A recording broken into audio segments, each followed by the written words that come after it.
Hi everyone, this is Narasimha. क्या market ने अपना पीक बना दिया है? क्या मार्केट अभी और गिरेगी?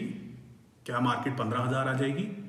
क्या और फॉल बचा है? अगर आपको भी यही क्वेश्चन है आपके माइंड में, आप इस वीडियो को ज़रूर देखें। मार्केट अपने ऑल टाइम हाई से नीचे क्यों आई है? उसका एक सबसे बड़ा मेन कारण है फेड ने टैपरिंग डबल कर दी है। बॉन्ड्स खरीद रहे हैं डबल द रेट, जैसे पहले खरीद रहे थे अब उससे डबल स्पीड में खरीदेंगे मार्च में, ताकि सारी उनकी परचेज आ जाए। दूसरा, इंटरेस्ट रेट हाइक करने की उन्होंने बात कर दी है, इंटरेस्ट रेट उन्होंने बढ़ाने की बात की है। आपको ये समझना होगा, इंटरेस्ट रेट एक बारी में नहीं बढ़ेगा।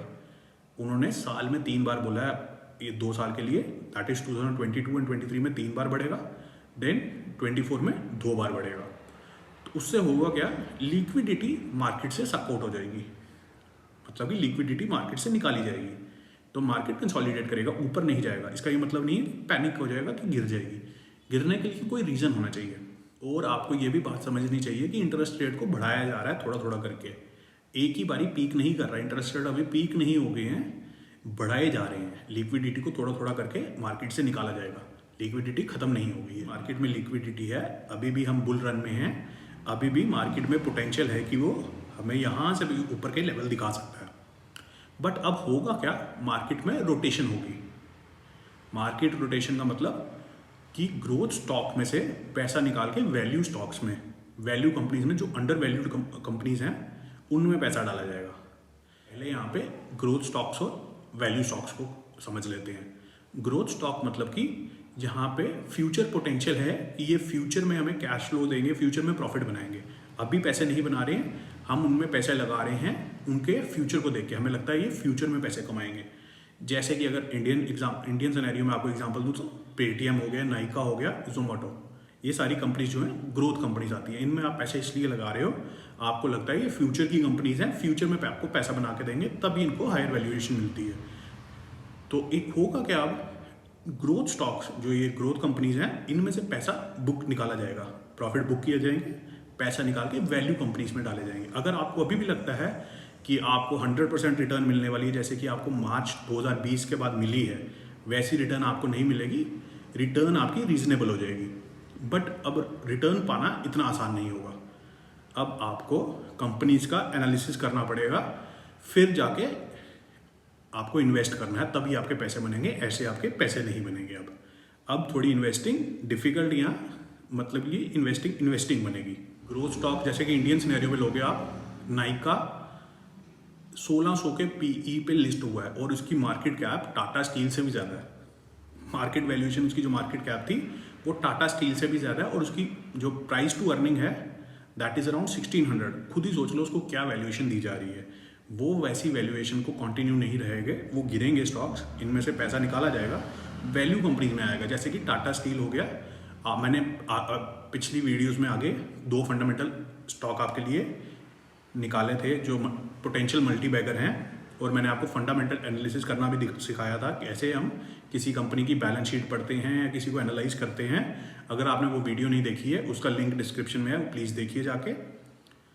तो अब समझते हैं कि अब इन्वेस्टिंग कैसे करें। अब आपको, जैसे कि आपने मार्च 2020 में किसी भी कंपनी में या इंडेक्स में पैसे लगाए होंगे, आपके पैसे बने थे, अब वो नहीं होगा। अब आपको इन्वेस्टिंग पे थोड़ा टाइम देना पड़ेगा। अब आपको कंपनीज ढूंढने पड़ेंगी जो अंडर वैल्यूड हैं और पैसा बना रही हैं, जिनके क्वार्टरली रिजल्ट्स आपको फॉलो करने पड़ेंगे। जिनके क्वार्टरली रिजल्ट्स आएंगे, आपको देखना पड़ेगा कैसा रिजल्ट आ रहा है, कैसा कंपनी परफॉर्म कर रही है, उसके बेसिस पे उसके स्टॉक प्राइसेस बढ़ेंगे या घटेंगे।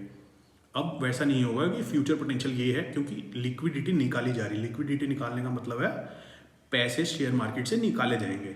लिक्विडिटी कम, जब इंटरेस्ट रेट कम होता है तो लिक्विडिटी पैसे डाले जाते हैं। जब आपके पास पैसा ज़्यादा है, हर जगह डाइवर्सिफाई कर देते हो। जब पैसे कम किए जा रहे हैं तो आप बेस्ट से बेस्ट चुनोगे अपने लिए, ताकि आपको वो बेस्ट रिटर्न दे। तो आपको क्या करना है, फंडामेंटली गुड कंपनीज ढूंढनी है जो अंडर वैल्यूड है अभी, तभी आप अपने रिटर्न के जो पैसे बना पाओगे वो ज़्यादा बना पाओगे, तभी आप अपनी रिटर्न निकाल पाओगे। निफ्टी की बात करें तो निफ्टी 17,200 के पास है, लगभग अपने लो के पास ही समझ लीजिए। यहाँ से ज़्यादा 2-3% और नीचे को दिखा सकता है। ये ऊपर के लिए एक बार मूव जरूर लेगा। इसका ये मतलब नहीं है ऊपर ही जाता रहेगा, ऊपर जाएगा बट नीचे भी जाएगा, करेक्शन आएगी बीच में, मार्केट जब भी ऊपर चढ़ती है गिर गिर के चढ़ती है, जब गिरती है तब भी चढ़ चढ़ के गिरती है। आपको करना क्या है, आप थोड़ा केयरफुल रहना है विद द कंपनीज जिनमें आपने पैसे लगाए हैं।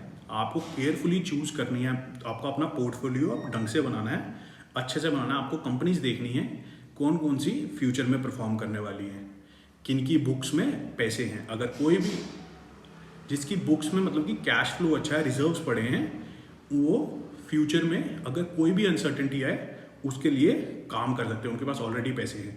जो छोटी कंपनीज हैं उनके लिए मुश्किल होता है। अगर कोई भी अनसर्टेनिटी जैसे कोविड आया होगा, लार्ज कैप जितनी भी कंपनीज थी वो हैंडल कर सकती हैं, रिजल्ट्स उनके खराब हुए, बट लॉन्ग टर्म में अगर देखोगे वो रिस्क को मिटिगेट कर सकती है। उनके पास इतना पोटेंशियल, उनके पास पैसे हैं, उनके पास सोर्स है, वो अपने आप को कंपैटिबल बना सकती हैं उसके रिलेटेड।